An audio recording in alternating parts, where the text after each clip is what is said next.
Hello, and welcome to the Connect podcast, a podcast by the Holdrege Area Chamber of Commerce.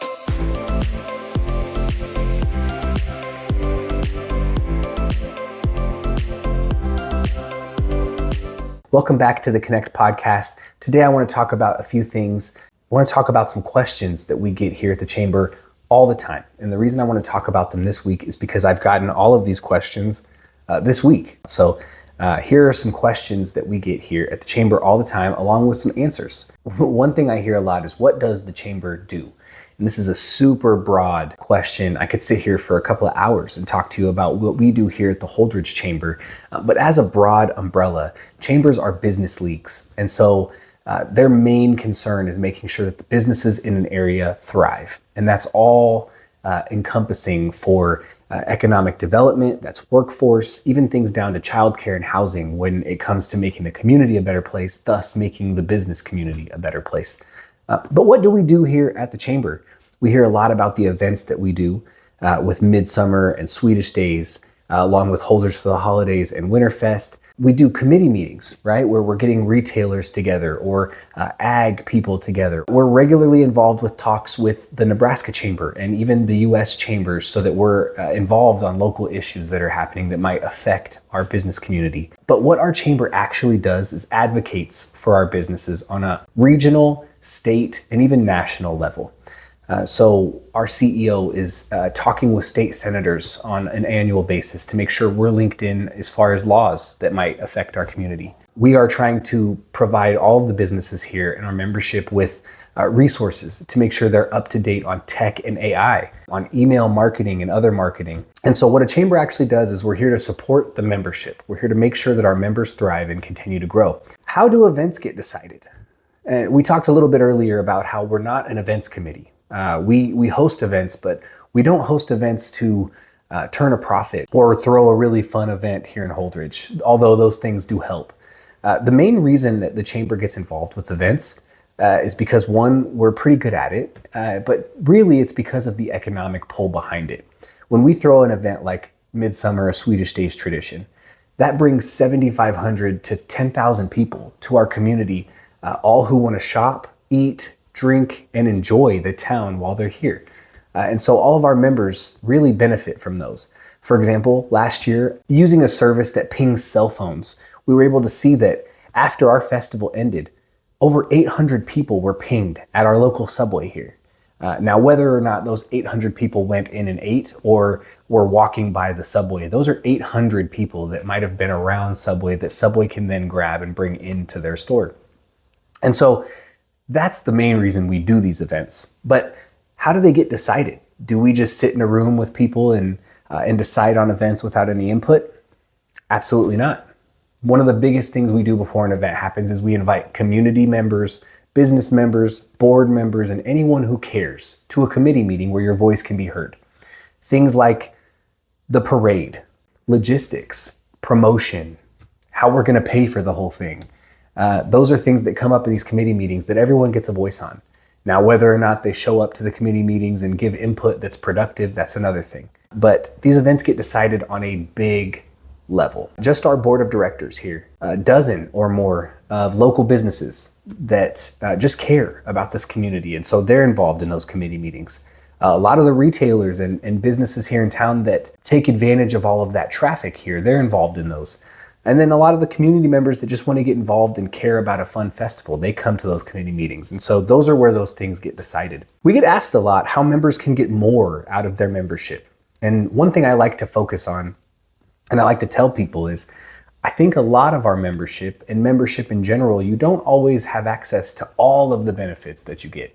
You don't know of every single thing that your membership gives you. And so one thing we've done this year is we've brought an event called Maximize Your Membership. We do it every single month, and you can check our community calendar for those dates and that information as that gets posted. But these events are open to all chamber members. It's obviously free. We invite new chamber members, and we'll send personal invitations to existing chamber members. And it's a time where you can sit down with myself or somebody else in the office, and we walk through your membership portal. anything you can update and change in that membership portal. We walk through Discover 37, our mobile app, and show you how to make sure you're getting the most out of those already included benefits. We look at our marketing offers, but most importantly, it offers a chance for you to ask questions and get real feedback right there on the spot of your membership. And so how can members get more out of their membership? You can show up to a Maximize Your Membership event. Another way to get more out of your membership is to take advantage of all of the things the Chamber's doing. For example, if you're not posting jobs, posting events, or utilizing email marketing for some of your promotions, those are easy ways, most of them free, to get more people to know about what you've got going on.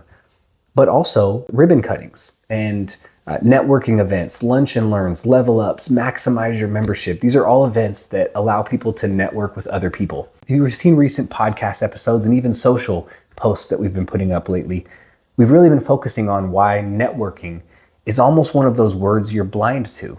And so when I say networking, don't think I mean passing business cards and hoping that somebody calls you. That's not what we mean when we say networking. There are real opportunities for members and non-members to show up to some of these things and get real feedback and gain customer and clients just from these networking events. Why does the Chamber focus on some things more than others? This is a fun one. I think a lot of businesses, chambers included, get stuck in the wheel of doing what they've always done because they've always done it. And a lot of times that's for a few different reasons. Maybe they don't go back and reflect on programs and events and ask people for feedback via surveys. And so they don't know what's working and what's not.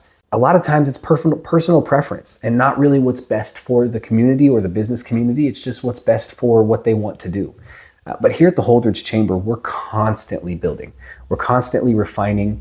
We're constantly reflecting. One thing that we do and we put a lot of focus on is after every program, after every event, we have what we call a reflection meeting. And this isn't a survey that we send out, although surveys are included. It's a meeting where people can come and give honest feedback on how something went. And we use that feedback not only to shape the program for the next year or event for the next time, we use that to then make sure it continues to grow. So those reflection notes don't just stop in that reflection meeting. They actually live on for years to come. We focus on some things more than others because they work. Currently, we're focusing on the Spark Card program. That's something that kept $40,000+ in our community last year, just from its first year of inception. It's an important program. And so we're going to focus on that a lot more this year. There are programs that we do that aren't showing that they're important or as important as other programs. And so I assume, and you can assume, that we'll put less emphasis on those programs moving forward. The important thing is you as a member, if you're excited about something and something's important to you, make sure you voice that opinion. The Chamber can't know what's great and what's not great outside of these reflection meetings if you don't show up or have your voice heard. What's the difference between the Chamber and other community organizations or civic organizations? We get asked quite a bit. Are you a part of the city? Are you with the county? Are you a government agency? Are you tax funded? And we all know all of those are no. We don't work for the city or the county. We're not a tax organization. Actually, all of our income and revenue, everything that we do here at the Chamber is actually member driven. And so we do everything we do based on the dues that we collect. I think that's what separates us from these other organizations. We're here solely to advocate for our businesses, the member businesses. Our mission here is to foster a collaborative partnership to continue a thriving and growing community. And I'm paraphrasing, but truthfully, we're here to make sure our membership thrives. And we do that through all of the different programs that we do. But what makes us different from other community organizations is we're not a community organization. Though we set up things like Swedish Days and sidewalk sales, the root goal in all of the things that we do is to advocate and support the business community here. I could probably do a whole episode on 60 more questions that we get asked here at the Chamber all the time, but again, I'd like to open it up to you guys. What questions do you have for the Chamber? What are things you've always wondered? What are you curious about? Comment, email us. Maybe we'll do another episode like this, or maybe it'll be a series we do monthly. We'd love to answer your questions and continue to educate you on what the Chamber does and continue to educate ourselves on what's happening, not only in trends, but really what our members need and what our business community needs. Hope this was a helpful episode. Hope you enjoy your Friday, and I'll see you next week.